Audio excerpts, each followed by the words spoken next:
Dear students, I am Mohammad Zaid from Government Postgraduate College number 1 Abbottabad. MMP के chapter में आज हमारा जो फोरियर सीरीज़ में नेक्स्ट टॉपिक होगा वो ये है कि डिसकंटिन्यूस फंक्शंस अगर आपके पास एग्जिस्ट करें तो आप उनके लिए कैसे फोरियर सीरीज़ लिखते हैं। अब सबसे पहली बात ये आती है कि जब हमने फोरियर सीरीज़ को स्टार्ट किया था तो हमने कहा था फोरियर सीरीज़ का एक बहुत बड़ा एडवांटेज ये है कि ये आपके डिसकंटिन्यूस फंक्शंस के लिए भी आप लोग एक्सपेंशंस कर सकते हैं। हमने कहा था मैक्लारन सीरीज़ का प्रॉब्लम ये होता है अगर आपका फंक्शन डिसकंटिन्यूस हो तो वहाँ पे आप लोग उसकी एक्सपेंशन यूज़ नहीं कर सकते थे। लेकिन फ़र्ज़ किया मेरे पास ये एक function F of x given है जो यहाँ से यहाँ तक इसकी वैल्यू एग्जिस्ट कर रही है और पॉइंट बी से सी तक इसकी फाइनाइट डिसकंटिन्यूटी एग्जिस्ट कर रही है, वो पॉइंट सी से डी तक जा रहा है। सो बेसिकली ये आपका फंक्शन स्टार्ट हुआ था पॉइंट ए से बी से सी से डी तक जा रहा था, लेकिन बी से सी तक ये फंक्शन डिसकंटिन्यूस था। अगर इस तरह का फंक्शन आ जाए और आपको उसके लिए फोरियर सीरीज़ लिखनी पड़े तो आप क्या करेंगे। सबसे पहली बात हमें नोन होगी कि फंक्शन आपका किस जगह पे डिसकंटिन्यूस है। जैसे इस ग्राफ में अगर मैं देखूं तो x is equal to x naught पे फंक्शन जो है वो डिसकंटिन्यूस है और b से c तक जो लेंथ है वो हमें नोन है। इसका मतलब है हमारी जो डिसकंटिन्यूटी है वो बेसिकली फाइनाइट है। तो ऐसे केस में हम लोग ये करते हैं कि डिसकंटिन्यूटी से पहले और डिसकंटिन्यूटी के बाद फंक्शन को हम दो पार्ट्स में डिवाइड कर देते हैं। कहने का मतलब क्या हुआ, फंक्शन मेरे पास एफ ऑफ एक्स जो है वो before discontinuity F one of x होगा और आफ्टर डिसकंटिन्यूटी ये एफ टू ऑफ एक्स हो जाएगा। इस फंक्शन को मैं लिखना चाहूँ तो मैं कुछ इस स्टाइल में लिख सकता हूँ कि f of x equals to f one of x और इसी तरह से ये फंक्शन आपके पास equal to f two of x भी है, लेकिन हम साथ लिमिट्स डिफाइन कर देते हैं। लेट्स से आपका स्टार्टिंग पॉइंट सी हो तो ये जो x की वैल्यू है x is greater than c and x is less than x not. और मतलब फ़र्ज़ किया ये इससे पहले का जो पॉइंट था वो सी था और ये पॉइंट हम ऑलरेडी कह चुके हैं एक्स नॉट है।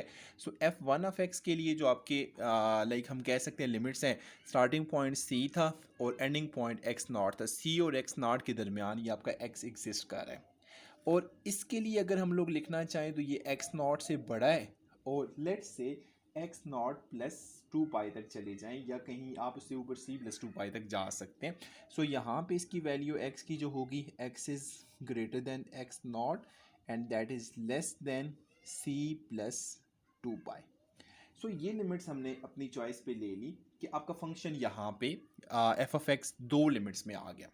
ठीक है, अब अगर हमारे पास दो डिसकंटिन्यूटीज़ होती तो यहाँ पे आपके पास एफ थ्री ऑफ एक्स भी एग्जिस्ट कर सकता था। अगर तीन डिसकंटिन्यूटीज़ होती तो एफ फोर ऑफ एक्स भी एग्जिस्ट कर सकता था। अब जो फंक्शन डिसकंटिन्यूस है वो x equals to x naught के ऊपर डिसकंटिन्यूस है। अब अगर आप लोगों को याद हो तो हमने फोरियर सीरीज़ के लेक्चर में जब हमने फोरियर कोफिशिएंट्स डिटरमिन किए थे वहाँ पे हमने ए नॉट की वैल्यू ली थी, उसके बाद ए एन की वैल्यू ली थी और बी एन की वैल्यू ली थी।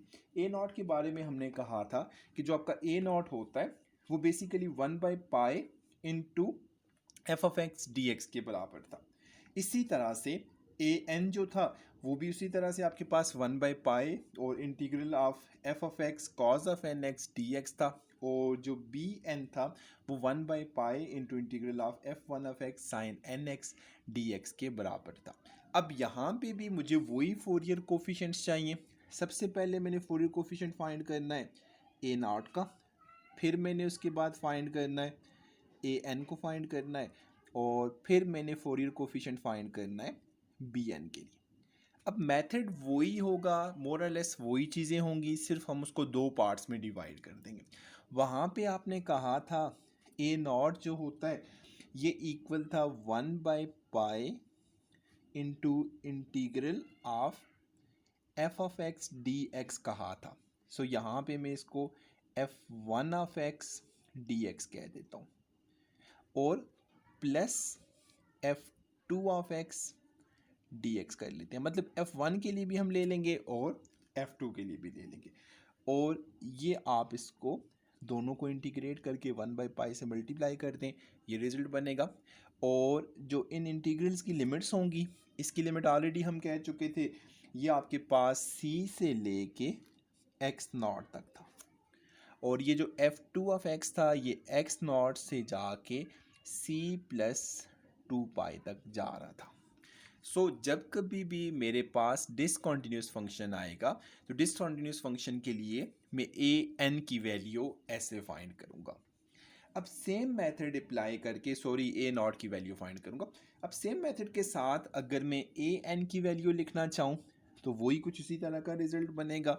ये बनता आपके पास 1/पाई into integral of f1 of x, और ए एन के साथ हमने वहाँ पे लिखा था cos ऑफ एन एक्स लिखा था, cos of n x d x, और plus f2 of x into cos of n x d x लिख लेंगे। ये आपके पास कुछ इस फॉर्म में आ जाता है।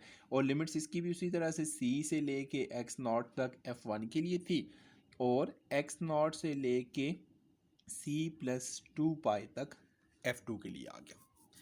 फिर उसके बाद हमने bn के लिए लिखा था। bn के लिए जब यहाँ पे लिखेंगे वो भी इसी तरह से आएगा 1/पाई into limits from 0 to x naught f1 of x into sine of n x d x plus limits from x naught to c plus 2 pi f2 of x dx, sorry it's sine of n x then dx।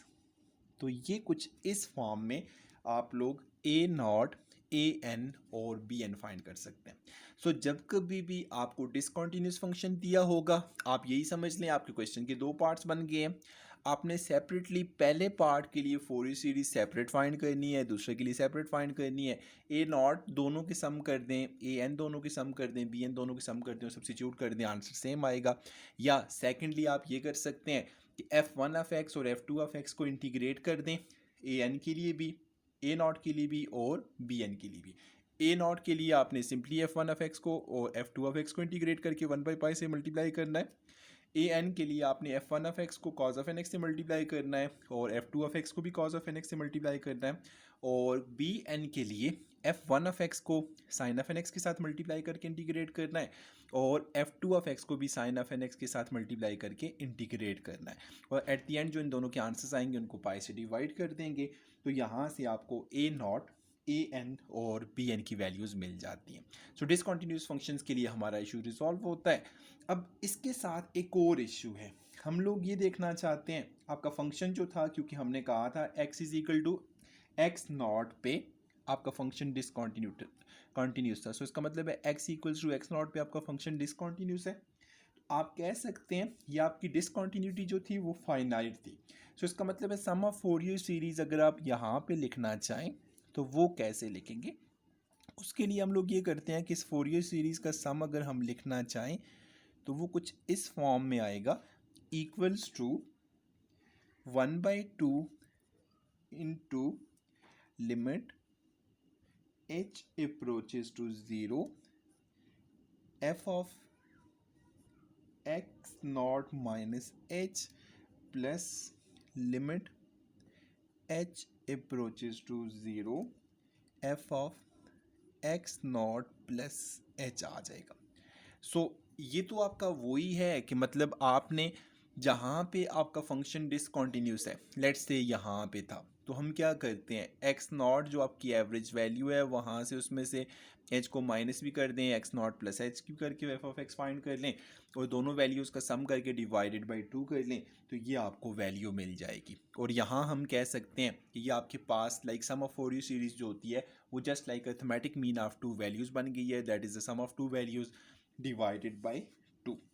अब यहाँ पे इसके साथ कुछ ख़ास बातें जो आपने याद रखनी है वो हम देखना चाहेंगे कि उसमें क्या क्या डिस्कशन हो सकती है। सो इसमें एक बात तो याद रखें कि यहाँ पे जब हमने डिसकॉन्टीन्यूटी की बात की कि यहाँ से यहाँ तक डिसकॉन्टीन्यूटी थी, ये डिसकॉन्टीन्यूटी फाइनाइट होनी चाहिए। अगर आपकी डिसकॉन्टीन्यूटी इनफाइनाइट हो गई तो वहाँ पे ये यूजेबल नहीं रहता। और दूसरी बात है, ये जो फार्मूलाज आपको मिलेंगे ये डिफरेंट फार्मूलाज में डिफरेंट वेज में हो सकते हैं। जो आपको फंक्शन दिया होगा, फंक्शन टाइप दी होगी, उसके मुताबिक इससे लिखा जा सकता है। और तीसरी बात, इसके बारे में मैं ऑलरेडी कह चुका, ये आपकी एफ ऑफ एक्स की जो लेफ्ट हैंड लिमिट है, वो जो राइट हैंड लिमिट है, दोनों का सम डिवाइड बाई 2 है। सो इसका मतलब है सम ऑफ फोरियर सीरीज़ जो होगा वो इस केस में हम कह सकते हैं कि ये दोनों वैल्यूज़ का एवरेज होगा या अरिथमेटिक मीन हो सकता है।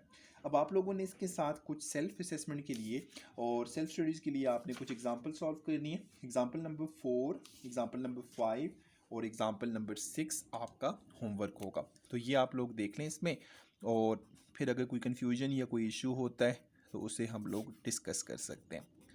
Well, thank you very much. That is example number 4, 5 and 6.